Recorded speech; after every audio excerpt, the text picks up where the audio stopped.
Tumutulog sa dakilang pangalan, nagpapasalamat sa pagkakataon na ibinibigay sa amin na ibig makasama sa Diyos, sa Espiritu sa Totohanan. Salamat sa iyong kabutihan, sa kanilang umagang mga salita mong nagahiyag sa aming pastor na nangunguna po Panginoon sa amin. Salamat po sa pagkilos mo, para ng Espiritu sa kalagitnaan namin. At alam ko po na bilang mga mananampalataya ay hindi po natapos sa araw na ipanampahan na hindi po namin kukumputuhin ito ngayong araw na ito.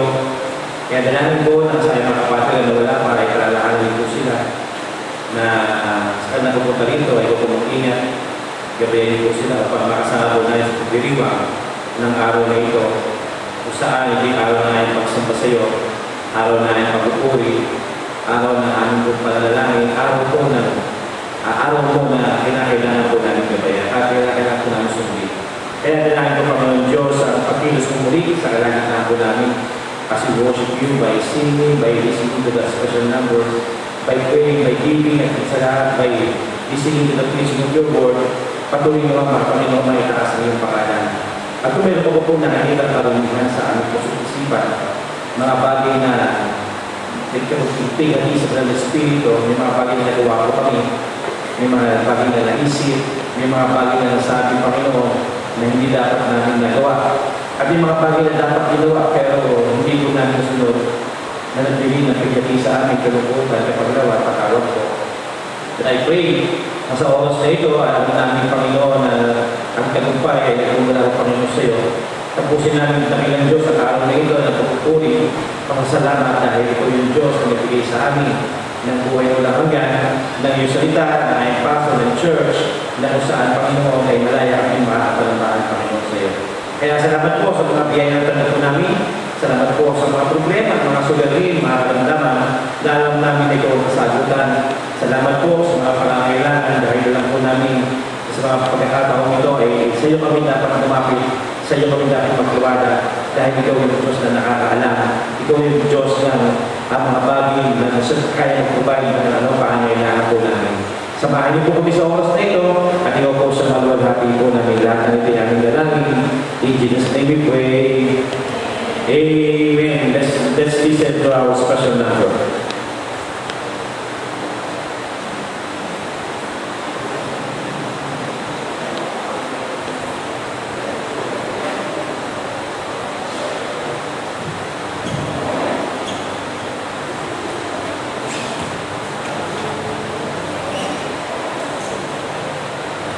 Good morning all.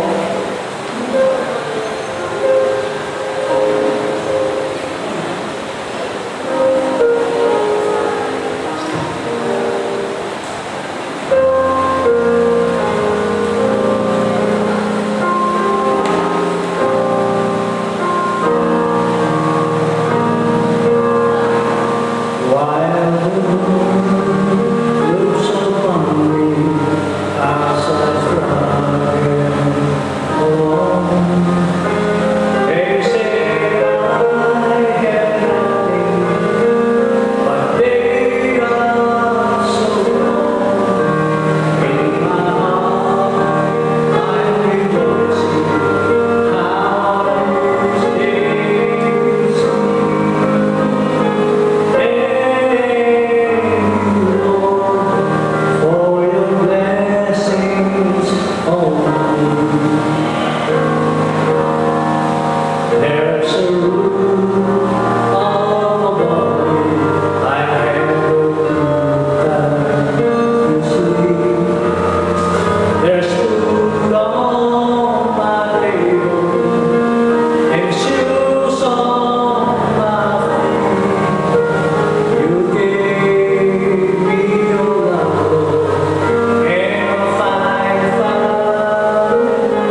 Jasper, naniniwala ka ba? Si Jasper to. Javier, naniniwala ka ba? Sabi nga ba, naniniwala ka eh. Do you believe that we have an awesome God? Alam niyo, I don't know bakit niya ba tayo binigyan ng kaligtasan. The fact na lahat tayo nagkakasala, nagkakamali araw-araw, pero still, pinapakita ng Panginoon, ipinapadawan niya sa atin ang kanyang pag-ibig. Sa araw-araw na buhay ngayon, na meron po tayo, nandun palagi ang Panginoon to give us the second chance to live. Amen?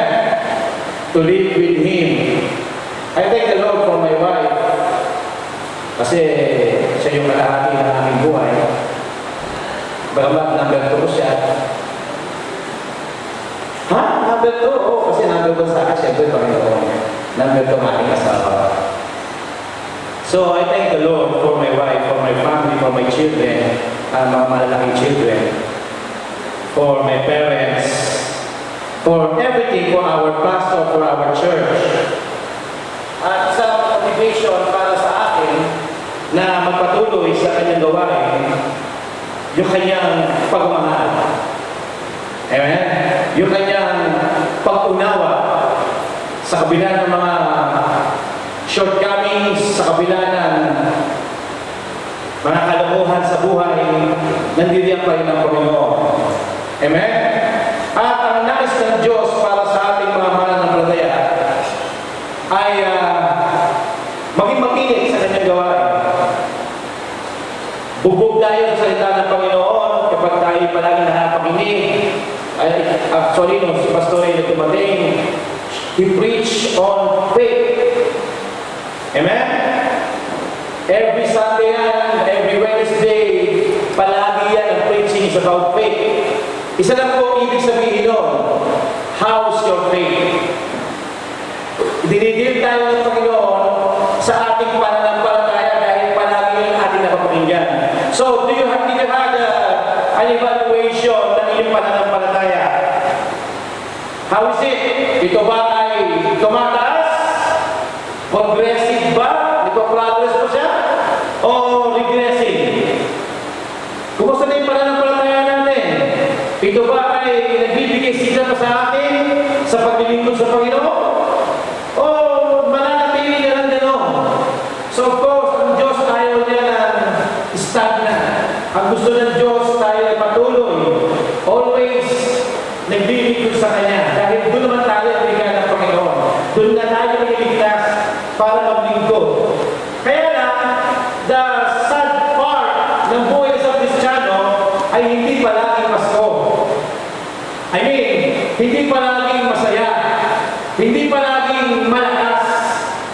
May pagkakataon na isang Kristiyano ay humihina. May pagkakataon na isang Kristiyano ay nawawala. Pero always remember, hindi po yan biglaan. Ang pagkawala ng isang tao sa church ay hindi biglaan.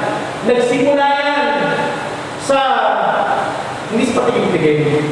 Nagsimula yan sa pakikinig na pag-oppose sa isipan niya ng salita ng Panginoon. Hanggang sa unti-unti na yan nagsasalita. Pero yung mga hindi siya yung parang makikita mo agad. Medyo pakunti-kunti. Hanggang totally, pag-wala na sa church, meron na yan kasabihin. Pero ang nais ng Panginoon, manatili. Ang nais ng Diyos para sa atin, mag-stay sa kanyang gawain. Amen? Ito ay church ko. Can you say that? Ito ay church ko. Mapahalin ko to dahil ito ay church ko. So kapag meron na tayo na pakinggan na kasinaan o binalira sa ating church, we need to defend our church. Kung paano sinabi na habang years, defend the land. Habang years ba yun? Habang years ba yun? Mga basketball pa natin, defend the land. Scouts ba yun? Tayo naman need to defend our church. So paano nangyayari yun?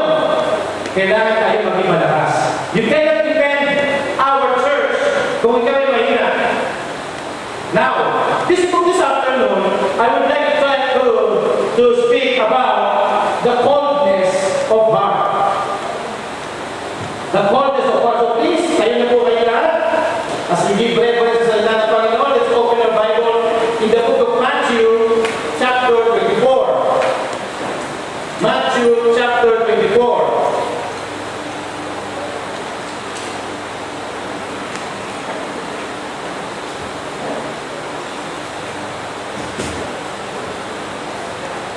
Only one verse. Diyan po kayo? Matthew chapter 24, verse 12. Matthew chapter 24, verse 12. Say amen. Kung nakita niyo na po. Let's read this all together. Ready, begin. And because iniquity shall abound, the love of many shall wax cold.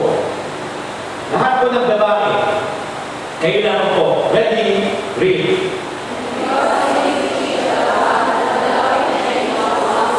Lahat naman po ng lalaki. When I say, lahat ng lalaki, bata, matanda, may hindi pinawala. Please, read. Ready, read. And because iniquity shall abound, the love of many shall wax cold. Lahat ng young people, not in heart, but truly young people. Kayo lang, ready, read. Lahat naman po ng adult. Ready, read. And because iniquity shall abound, the love of many shall wax cold. So, pakipatay mo ha. Paki-off mo. Close your Bibles. When I say close your Bibles, pakisarado po ninyo ang inyong mga Biblia. Okay. Lahat ng babae. Ready, read. Ay, mali. Hindi ko dali. Recite. Okay, all ladies, recite.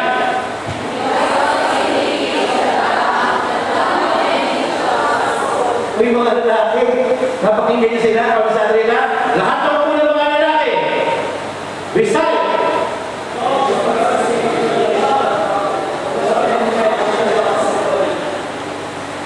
Para hindi sabay-sabay. Lahat ng lalaki. Ready, recite.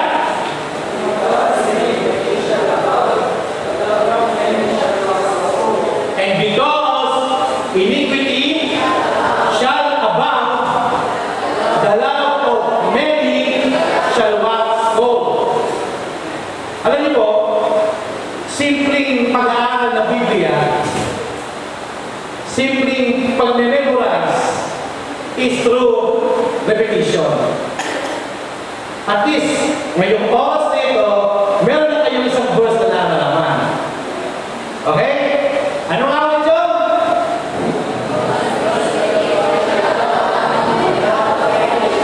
Sabi nila, ang mga bata daw, madali mag-memorize. Pero hindi ako naniniwala doon kasi kahit na medyo may edad na, madali mag-memorize. Di ba sa Kati ka po? Oh, pag-memorize mo nga, Sister Kati?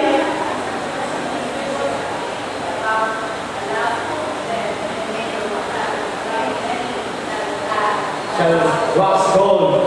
So, pag-usapan natin, the coldness of heart.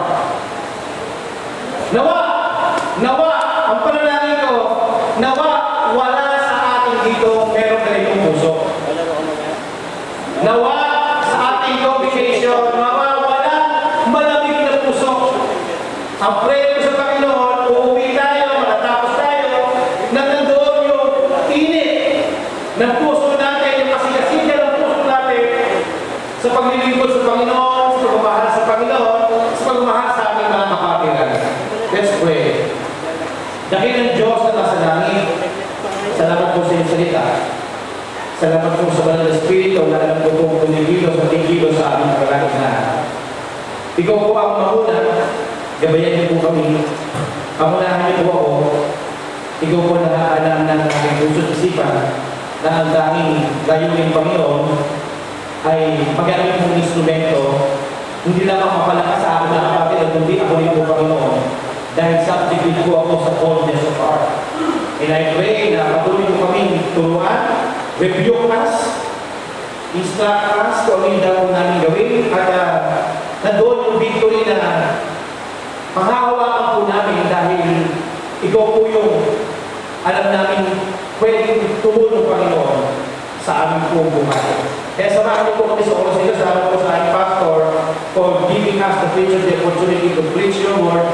At sa pag-preach niya sa lugar ng sa Bapay, ikaw po mag-ingat sa kanila. Use them mightily sa kanilang pag-uwi. Ikaw po ang mag-ingat at magbalik sa kanilang sa kanilang tahanan. At sa aming po pag-ubulay-bulay ngayong oras na ito, ng salita mo, pangunahan niyo po kami. Ito po yung nalang pinapasalamatan. Ito po yung aming dalangin. In Jesus' name we pray. Amen. Huwag mo na kayo po. Kapag nyo na kayo na katabi niyo. Sabihin sa kanya, ako'y masaya. At katabi kita. Higit ako magiging masaya. Sabihin nyo na ba, huwag tumingin na sa akin. Higit ako magiging masaya. Kung sa paglilingkod sa Panginoon at sa church na ito, ay kasama kita. Okay, ulit na ako ulit. Okay na po. Please be seated.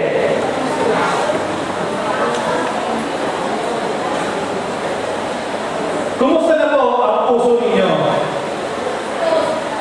It's good. Let's talk as a member to member na pag-uusap. Kumusta na ang puso po natin? Kumusta na ang puso natin sa Panginoon? Kumusta na ang puso natin sa church? Kumusta na ang puso natin sa kapatiran? Kumusta na ang puso natin sa mga lost souls? Kumusta na ang puso natin ngayong oras po na ito? Nakakapil ba kayo ng palalamig? O kayo ay nakakapil ng pag-iinit? Pero alam nyo, okay lang na cold, okay lang na hot, pero ang Panginoon ayaw niya lukewarm. Remember, the Laodicean church, ayaw niya na lukewarm. Kasi kapag lukewarm, even sa pag-inom ng tubig, pag lukewarm, walang lasa, parang ang hirap inumin, di ba? Pero pag inom malamig, o kaya kapag din ay mainit, naiinom mo eh. So sa buhay espiritual ng isang Kristiyano, even the Lord instructed us or told us in His Word na ayaw niya ng lukewarm na isang mananampalataya. At ayaw din niya ng malamig na puso. Ang gusto ng Panginoon, yung mainit, yung naglilingkod. Tama? May isang naglilingkod doon. Ang gusto ng Panginoon, bilang mga mananampalataya, bilang miyembro ng Heritage Bible Baptist Church ng Manila, ang gusto ng Diyos tayo po ay maglingkod. Maglingkuran tayo sa bawat isa. Dahil yun naman ang talagang kung bakit na tayo niligaya, bakit tayo iniligtas. Amen? Kadang nga lamang, tayong mga tao ay palaging subject sa panlalamig. Meron, sabi nga nila, dapat daw ang isang Kristiyano, hindi thermometer. Ano ba yung katangian ng thermometer? Kasi ang isang Kristiyano, pag daw thermometer, kung ano na sa paligid niya, doon siya sumasabay. Pag ang thermometer, kapag ang katawan ay mainit, mainit yung thermometer. Pero pag katawan ay malamig, malamig yun, ang lalabas doon. So dapat bilang Kristiyano, hindi tayo dapat thermometer. Dapat nalilindigan tayo, dapat binawanan ng palataya tayo nagpapalakas, nagpapainit sa gawa ng Panginoon. Hindi yung kapag meron sa Olympics, hindi kapag meron giving, pinanghihinaan ka na doon. Always take this an opportunity. Opportunity para tayo ay maging mainit sa paglilingkod. Nakalulungkot isipin, okay na yan, para na yan, para sa Sunday school lesson natin, yung policy, anong katangian ng policy? Relax. Kasi na yung relax, okay na yan. Wala nang improvement, wala nang for excellence. Okay na yan, nakakasap pa naman tayo, okay na to. Sabi nga sa kapatid,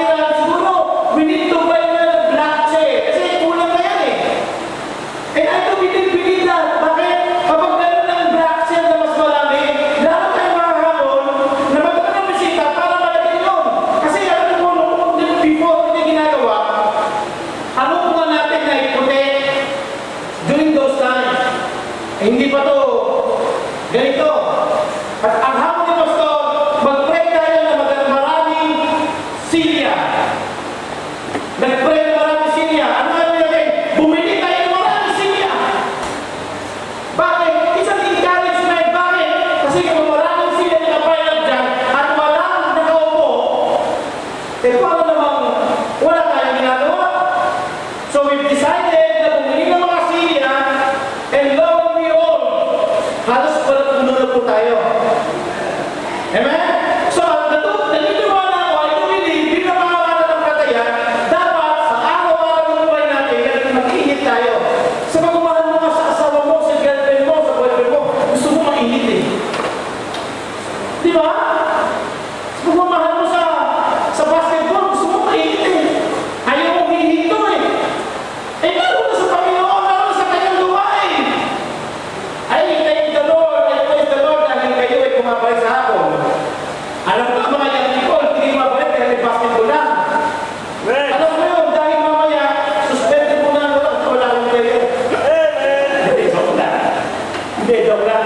Pero naniniwala ako, kaya kayo kasi dito, to fulfill the commandment of the Lord, itong araw na ito ay araw na magsama sa Panginoon. Amen? O hindi kayo kapipilitan na, o baka naman, meron ka na malamig na puso na tuwing araw ng linggo, kailangan pagisingin, kailangan maghatake para pumunta ng church. Kailangan pakakuha ng magulang mo, sige, bibigyan ko ng pera, pumunta ng church. Ganun ba? Kasi kapag ganun mga kapatid, malamig na ang puso natin. At kung pag-aaralan po natin ng ating pong teksto sa oras na ito, pinapakita po ng Biblia na kung sinabi niya na because iniquity shall abound, the love of many shall wax cold. Hindi po yung araw na kung saan malapit nang dumating ang Panginoon. And I do believe yun yung oras sa panahon natin ngayon. Naniniwala ako na ang Panginoon ay malapit na rin pong dumating. Alam niyo, we need to brainwash ourselves na malapit na ang dumating ang Panginoon. Bakit po? Kasi naniniwala ako kapag malapit po ang Panginoon, titino tayo.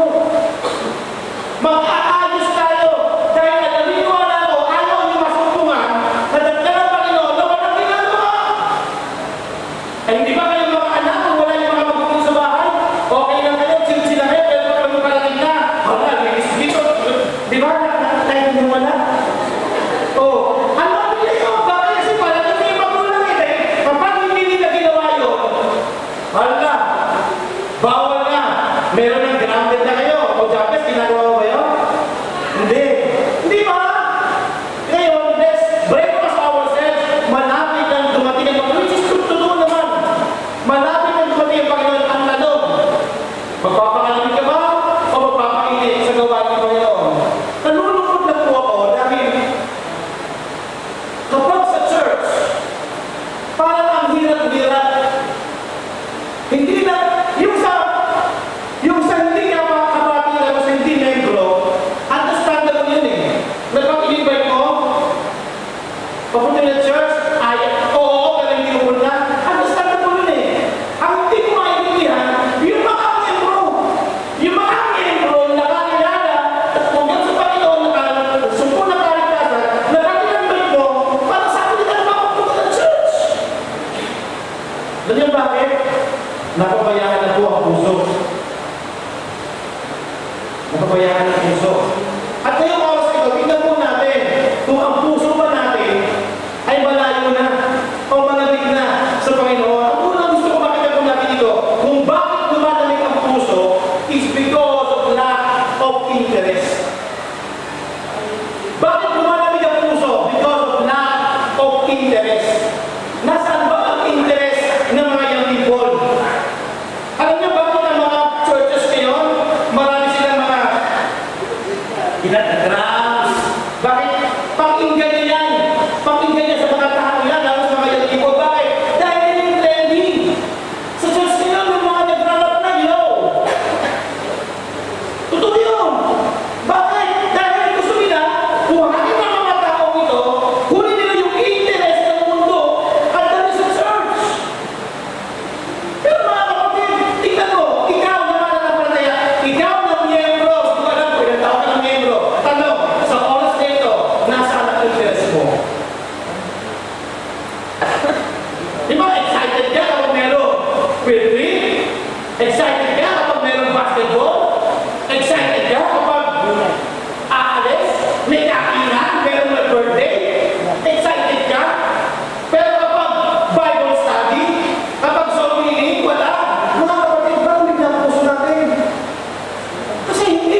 Kristo.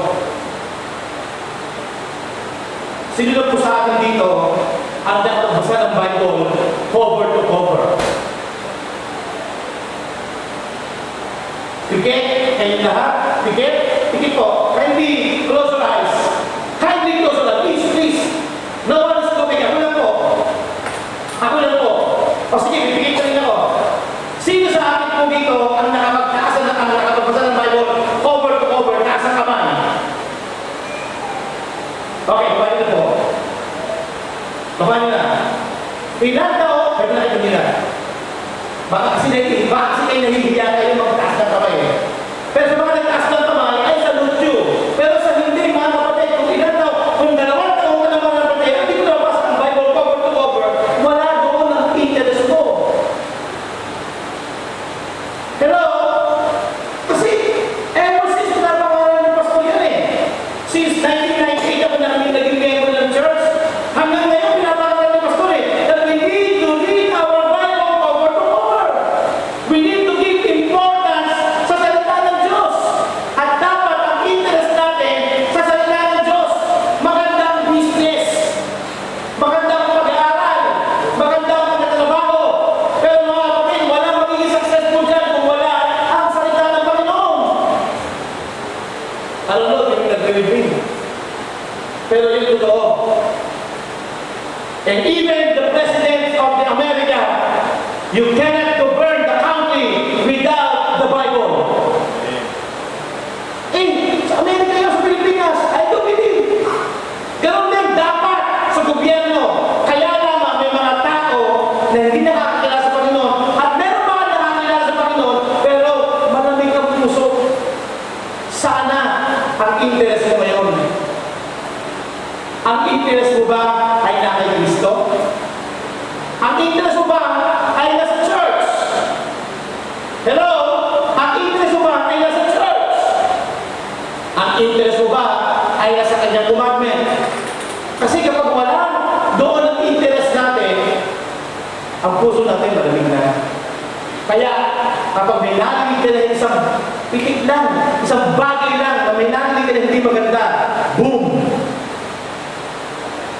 Alis ka na. Mga kapatid, hindi yun ang nais ng Diyos para sa atin. Tama? Hello? Are you there? Are you still there? Nakakatulog na ba kayo? Nilalakas ako ng kabos. Tama?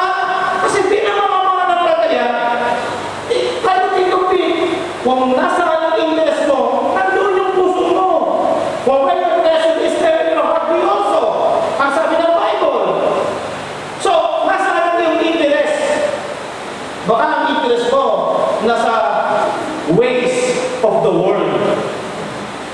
Nasa works of the world. The lust of the flesh. The pride of life. The lust of the eyes. Yan yung mundo. Baka na yung interest mo. Baka ang interest mo, mag-girlfriend ako na maganda. Mag-girlfriend ako na sexy. Hindi yung mag-girlfriend ako na matapat sa Panginoon. Mag-appointment ako na matapat sa Panginoon na yun ang hindi mapapakasawa ko. Mga kaibigan ko, dapat gano'n kayo. Kung mananalahin kayo sa kapatid sa buhay, ang panalangin nyo, hindi girlfriend, asawa. Hello? Hindi naman girlfriend, asawa. Kasi pag asawa na yan, for lifetime na yan, pag girlfriend, pwedeng palitan. O yung boyfriend. Pero pag asawa, diretso na yan. Tantan na yan. Amen? Baka naman nasa wealth of the world ang interest mo. Kayamanan ng mundo ang interest mo. Magpapayaman ako, kaya kahit linggo, papasok ko sa trabaho, malaki sweldo eh. Hello?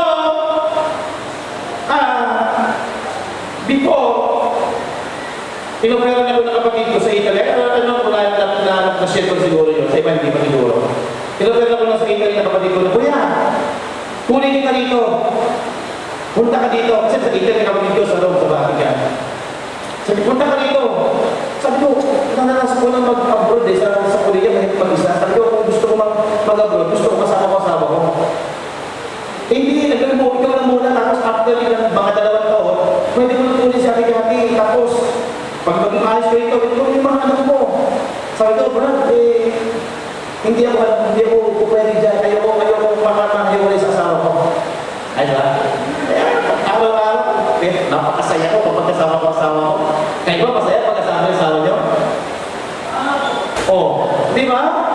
Sa pagbiyahe ko nga lang, sa pagbibiyahe ko, ang saya-saya ko kasama ko sa totoo yun, walang biro.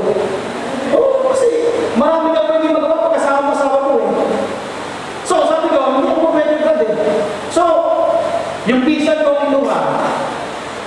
Yung visa ko kinuha, ngayon, patay yung malaking bahay, yung legal na asawa, sabi na, pero I don't care. Okay lang. Alam ko, yung nalaman ng Panginoon sa akin, hindi ko pipiliin yung wealth ng mundo dahil alam ko, ito ang nalaman ng Panginoon para sa akin. Mga kapatid, huwag tayong masilaw sa kayamanan ng mundo para mawala sa gawain ng Panginoon. Kaya kung anong meron ka, ipagkapit ko, gamitin ko para sa Panginoon. Kasi doon magsisimula yung pagkawala ng Diyos eh. So, nasaan ang interest mo ngayong oras na ito? Kung titignan po natin sinabi ng Bible, and because iniquity shall abound, the love of many shall waxo. Kaya kapag ang pagkakasala, pag-ulit-ulit na nangyayari, kaya tayo lumalamig. At nangyayari yun dahil ang interest natin, wala na sa Panginoon. Nasa sanlibutan na. And not only the interest, but also our intimacy. The lack of intimacy brings coldness sa puso natin. Ano yung intimacy? Yung parang kayo, hindi na paghiwalay.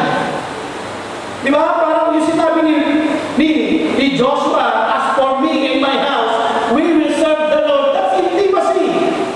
Alam niya, sa kanyang pamumuna, na mga anak ko, aking asawa, alam ko, kasama ko sila maglilingkod sa Panginoon because we have an intimate relationship. At alam niyo kung bakit ang puso lumalamig? Because of intimacy, lack of intimacy. Hindi na tayo malapit sa Panginoon.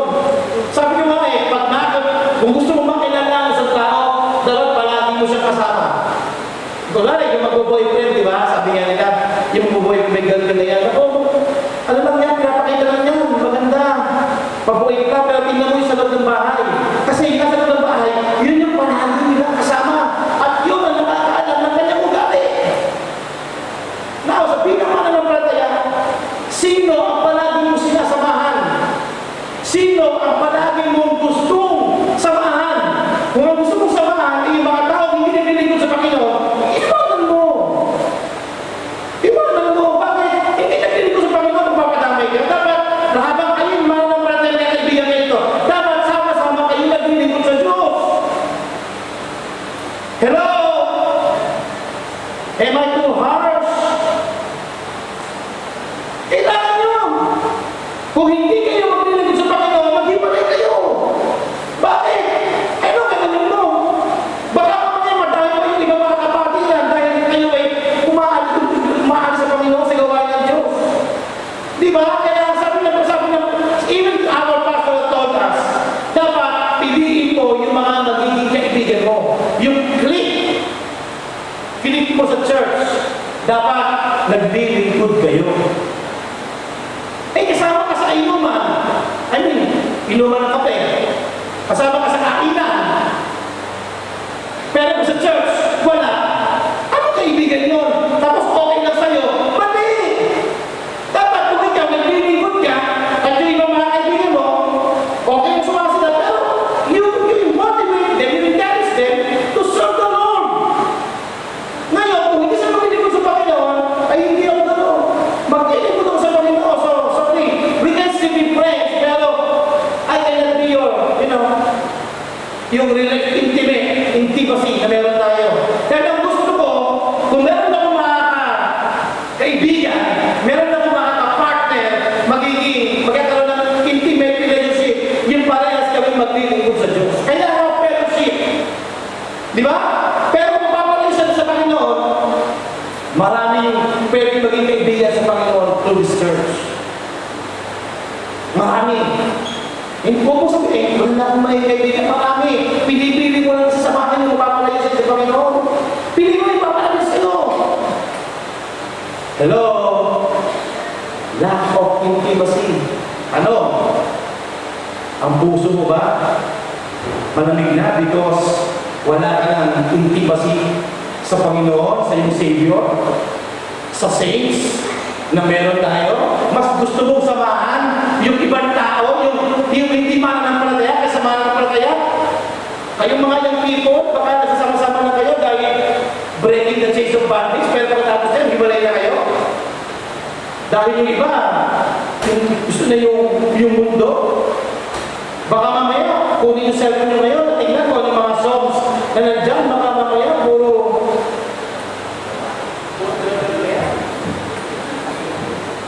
ha?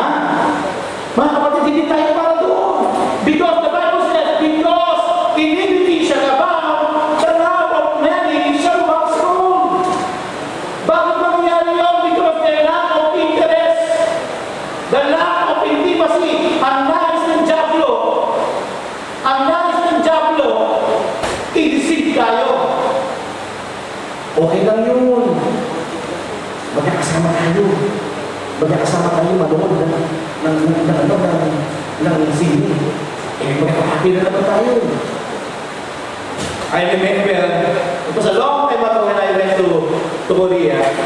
May mga kasamahan ako na nag-aya. Dalawang Amerikano kaibigan ko doon eh. Eric Scheich saka si Eric Sandik kayo. Eric Scheich saka si Eric Hennessy. Tama mga Pilipina. Video tayo. Nore band. Nore is music. Band is room.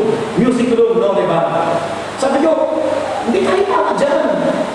Kasi kung napataya tayo, it's okay. We will just sing gospel songs. Are you sure? Yes, ako naman. Nagpati-alam naman ako. Sige, pare-pares na kami baptist eh. Sama ako, punta kami. Ang dami na lang, amazing. Alam niyo namin, juice. Walang anak. Walang juice. Ay, walang anak. Juice na kami nilong. Kumanta ng Amazing Grace. Ako alam ang prophetic kantahin no. Pero meron isa na nakasama namin na kumanta ng worldly song. Aba, maya-maya, naggayahan na. Lay your head upon my pillow. Di ba yung lay your head upon your shoulder ba yun? Tama ba? Saan tama yan? Lay your head upon my shoulder, di ba? Or your hand on the head. Ganun ang ginawa. Maya-maya, yung iba nagkayahan na. Ay, sinasabi ko eh. Sabi ko, never na ulit ako pupunta dyan. Kahit isama niyo ba ang niya, kahit pinigin niyo ko, never na ako sasama sa inyo dyan. Kung doon tayo sa church, doon tayo. Bakit? Hindi niyo ba mag-i-enjoy doon eh. Na, kapag ikaw ay nag-i-enjoy, meron ka ng coldness of heart. Hello? Apat po ito, dalawa na, no? Pag-isa pa. Number 3. The Bible says, and because iniquity shall abound, the love of many shall wax cold. Lack of interest. Nasa yung interest mo? Lack of intimacy. Number 3, lack of investment. Lack of investment. Saan ka nag-i-invest? Where do you invest your life? Where do you invest your life? Isang preaching ni Pastor Joey Sauco lang tayo mag-go. Meron siyang isang mayamang preacher na meron business na I still remember. Ang business niya is hardware. Alam niyo, sabi ng preacher na yun, wala ako pera. Kasi isip siya eh. Wala ako pera. Ang pera ko nasa church. Every time may pangangailangan ng church, siya yung nagbibigay. Dumating yung pagkakataon na mission conference nila. Isang sa na ganyan. Nagbigay siya na, I think, 5 or 10,000 sa isang missionary pastor. Nagbigay siya. Missionary pastor, bigay niya ng 5,000 o 10,000. Parang gano'n. At alam niyo po, pinabukasan, kinukwento niya pa si Joey, pinabukasan, tumawag sa kanya yung preacher niya na yun. Dahil nagbigay siya ng 5,000 o 10,000, the following day, kumita siya agad, early in the morning, ng 30,000. Now, where do you invest your life, your money? Where do you invest? Ito. Bagamat, ang prayer ni Pastores magkaroon ng 10, 100,000. Sabi ko, hindi ko kakayanin yung 100,000. But I will still give beyond doon sa nakayahan namin mag-asawa. It's an opportunity para sa atin na makapagbigay. Dahil ang makikinabang niya, hindi na tayo, pati yung susunod na henerasyon natin. Amen? Pwede kong magmalaki. Kasi brother Mel, kasama kami dito before. Pwede kong magmalaki na itong poste nito sa akin to. Bakit? Dahil nung ginagawa namin to, dito ko nasugatan, dito ko hanggang sa mapaiyak sa pato. Yung simento, itong poste nito. Sabi ko sa akin to. Sa sarili ko na. Sa akin to. Dito ko lahat nahirapan ng lubutan. Yung mga kasama ko na mababae, yung pinubukuan na gano'n, nagbubuan na semento, di ba, nalagay sa balde. Pampira po, ang alam na medyo malaki-laki na ito, mag-overwhelm. Eh, yung unang bigay ko, ang hirap na pero alam niyo, nung ginagawa ito, pag i-release ko, ang sarap. Remember mo ba namin? Nung ginawa natin ito, ilang kayong huminto sa pagtatrabaho, walang pumasok. We started ng 6 o'clock yata ng umaga, natapos kami 3 o'clock o 4 o'clock ng madaling araw.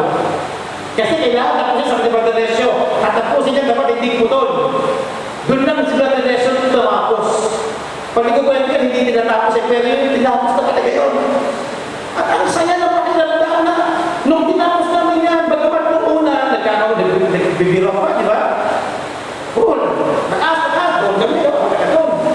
Sa ating Bero, si Brother Emel, sa mga natawa. Di ba? Pagdating ng mga banda, alas 9 ng gabi. Meron ng tahimik. May tahimik na. Bakit? Pagod na eh. Pero sige, alam mo eh. Meron na naging buwan-buwan sa pag-ano. Meron na ano mo rin. Pero nung malapit na ba? Sigasig na naman. Tayo kaya, bakit ito siguro natin ibalik yung gano'n sigla? Kapag tayo naging mainit sa puso sa gawain ng Panginoon, hindi hindrance ang 1.5 million para hindi pagpatuloy ang gawain ito. Dahil kung hindi na po ninyo, itong church na ito, hindi na po ito 1.5 million. Pero naitayo natin. Wala mayaman! Sa bagay siguro mayaman ang ganyan yun. Si Sister Melba. Hindi ba masasabi ko mayaman na si Brother Lesio? Siguro mayaman! Pero naitayo!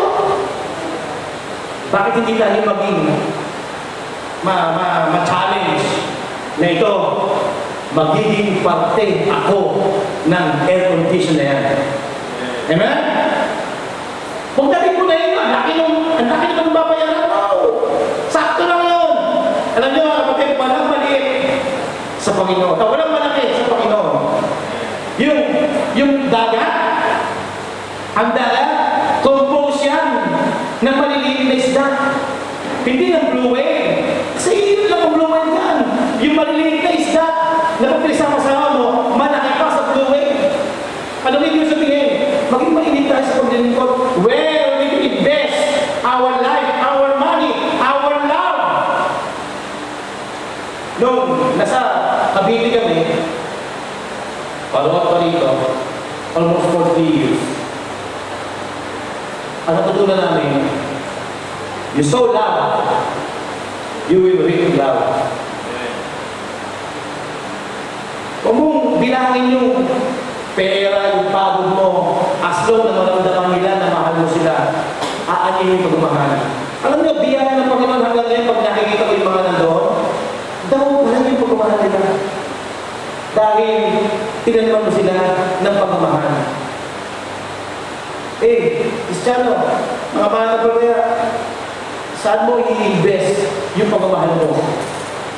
Yung puso mo. Saan mo i-invest? Amen? Hello, dahil kapag mali ka nang-invest, ang puso natin lalamig. Where do you invest your labor? Your labor, sabi niya, kapag hindi ka nagamit sa gawain ng Panginoon, sa ibang gawain ka magagamit. Eh, paano kung gawain ng diablo pala yun? Tama? So, invest our life sa gawain ng Panginoon. Tama? Number 4 and last. Ang bilis. Maaraw ko. Ipray ako umulan eh. Parang tiyan ako as a prayer ngayon. Kalaban namin blue. Sabi ko, wala kayong player. Kung pwede ba si Brother Robert, si Bonbos, at si Jason Muna ang kapalit ng mosquito namin. Mosquito. Tingnan nyo, interest sa basketball, kaya masaya kayo, pero confusing na dito. Last. Ano yung lack of interest, lack of intimacy, lack of investment. Nandito ka sa church, hindi para mag-girlfriend, mag-boyfriend. Hello? Tama, Loren? Nandito ka sa church, hindi para mag-girlfriend, mag-boyfriend. Nandito ka, panagin isipin, para sa Panginoon.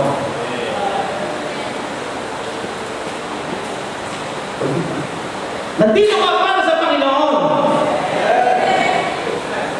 Hindi dahil meron kang kakling, o kakling, o kaskwad, o ano ba yan? Nandito ka para sa Panginoon. Hindi dahil si Mang Kati. Dapat ang nag-uugnay sa inyo, ang Panginoon. Tama? Dahil wala si Mang Kati ko, wala ang Panginoon sa deka. Tama po ba? So, Panginoon palagi ka muna.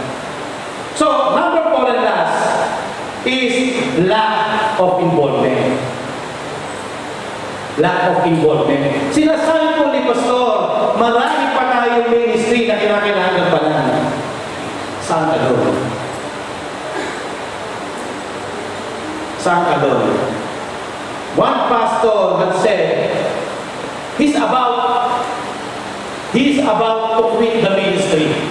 He's about to quit the ministry. That Sunday, he's about to leave the church.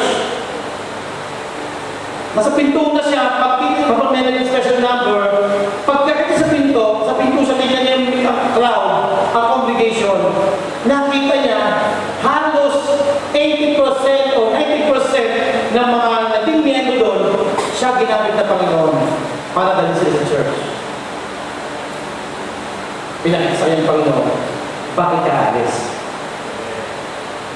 Hello? Bakit ka alis? Involvement! Are you involved in soul winning? Magbigay ka ng tracts, that is a form of soul winning. Ang daming tracts dyan, pero ngayon, hanggang ngayon, tanong pa rin dati natin. Binabayaran natin yan, ang mahal ng bayan, pero ngayon may pambili tayo. Wala namang kumukuha, wala namang nagsishare. Sana na ba ito naman ko? Magbigay ka ng tracts sa mga magiging rider mo.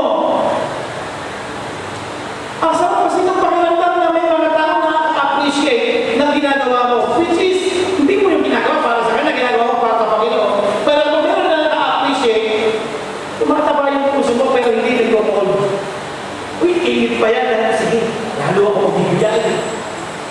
Lalo ako magbibigay. Maghihinto ka na sa magbibigay ng trust kapag ubus na yan. Hanggat meron pagkakataon, hanggat meron trust, magbigay ka ng trust.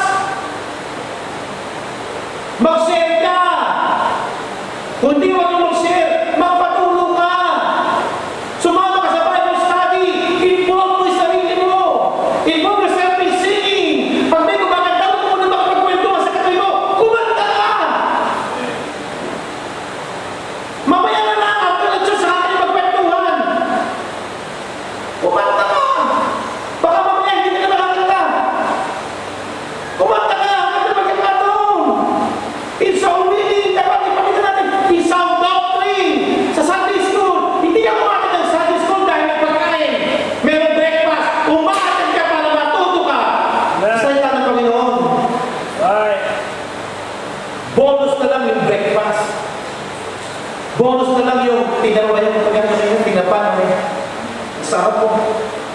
May event, tinapa na may kamatis na next week kaya ano kaya. Pero hindi yun! Kaya ang ating na Sunday School ay para matuto sa doktrina, sa salita ng Panginoon. Yung mga high school na naman nila, sarap ng pagkain nila. Pero nahihiyas na kumuha. Kahit tayo nahihiyas na kumuha. Ang gusto nila pag-upo sila, sa Sabado, kasama ko sila magsasolving. Amen? Kasi mo nga? Parang pilit ka, gano'n na. Eh, sa sound doctrine, sa sound meaning, sa supplication, ibig sabihin, sa prayer, kasama ka, prayer meeting, give importance sa prayer meeting. Yung iba naman, pwede naman ko ng church, pero hindi ginagawa. Maaga na po tayo natapos. Oh, totoo po yun, maaga na natapos. Tumating kayo, may sabihin na may pasok ka kinabukasan. Okay lang, dinay ka ko lang, umalis ka. Pero before night, tapos tayo. Yung iba ka mga, yung dahil sa trabaho, pagbalik ka tapos, pupunta rito, tapos eh, bakit maaga na natapos? So kung ang reason mo ay pinabukasan may pasok, maaga na natapos, o tapos doon, o pwede na. Prayer, supplication. Kasi naniniwala ko lahat tayo kailangan ng panalangin. Tama? Sacrifices. Kailangan natin sakripisyo. There is no gain without pain. Yung magbibigay dito, okay lang sakripisyo. Sabi ko kasi mga high schooler, when you give your free promise, dapat faithfully, ibig sabihin, kung talagang malaki yung commitment mo, huwag ka na mag-soft drinks sa isang araw, dalawang araw, isang linggo. Yung magbibigay soft drinks, ipunin mo para ibibigay mo sa gawain ng Panginoon. Invest sa gawain ng Diyos dahil alam nyo, wala katapusan ng biyaya ng Panginoon. Hello? Wala katapusan ng biyaya ng Panginoon. Alam nyo, ang buwan ng 1998 na kami nalang sa Panginoon hanggang ngayon, alam ko wala katapusan ng biyaya ng Panginoon. Meron sa inyo ito, mas nanda sa akin ng Panginoon. Pero, Father Ben, alam mo yan. Sister Melba, alam mo yan. Walang hangganan ang biyaya ng Panginoon. Amen? Kaya lang, magpakainit tayo para lalo natin makita pa yung biyaya ng Diyos na yan. Amen? Do you lack involvement sa gawain ng Panginoon? Sama ka. Support. Love in action. Pag may namatayan, pag meron na hospital, isang advice lang. Kapag kayo po ay namatayan or na-hospital, huwag ka masama. Pero if ever kung mangyari yun, call or text your teacher. Inform us. Kasi yan yung bigay sa akin. Ano ni Pastor, sa hospital, sa patay, ako yung nakatoka. Inform us kung ano kailangan nyo sabihin. Kung kailangan natin ng service, sabihin po ninyo. Bigyan natin, lagyan natin ng oras. Talk to us. Pero huwag yung yung nagmamadali. Ba't sasabihin ako sa iyo, dami-dami ako, sa isang tabi, pag-usapan natin. Kasi importante po yun. At doon naman sa mga na-hospital, namatayan, hindi po kayo tatampo kasi dapat pinapangalam nyo. Minsan nagtatampo kayo, Pastor, kasi hindi nadalaw. Hindi naman alam. Nailipig na sa kapal sinabi. Alam nyo, wala dapat inhibition when it comes to that. Kasi mas kailangan natin ng prayer, kailangan natin ng support ng bawat isa kapag meron na hospital o may namatayan. Doon may mapakita yung love for the brethren. Amen? Involvement, saan ka involved? Sa choir? Saan ka involved? Sa ushering? Saan ka involved? Sa teaching?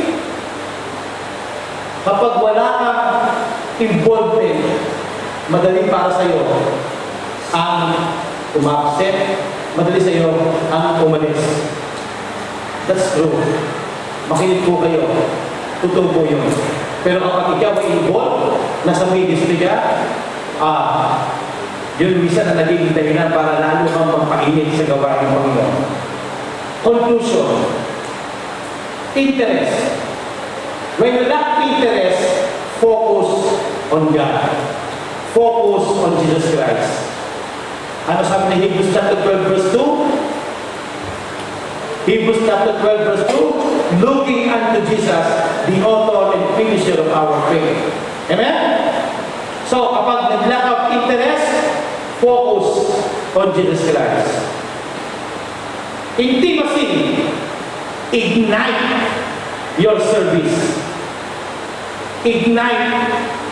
Pag-alapin mo ba yung pagkilingkod mo sa Panginoon?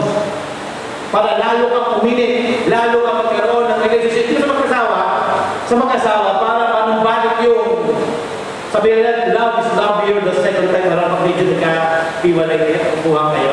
Pagbalik ka, sarap. Pag yung nagkakakuha na ganyan, yung pag tutulog, magkakalimulan. Pero pag nagkaayos naman, napaka-sweat. Diba? Love is love here the second. Okay, hindi sa magulang yun. Halata eh. Diba? Mga magulang, diba? Kapag magkasama kayo na, pagpadati kayo sa mga ano, nag-iingit yung pagdiligid nyo sa bawat isa, pagmahal sa bawat isa.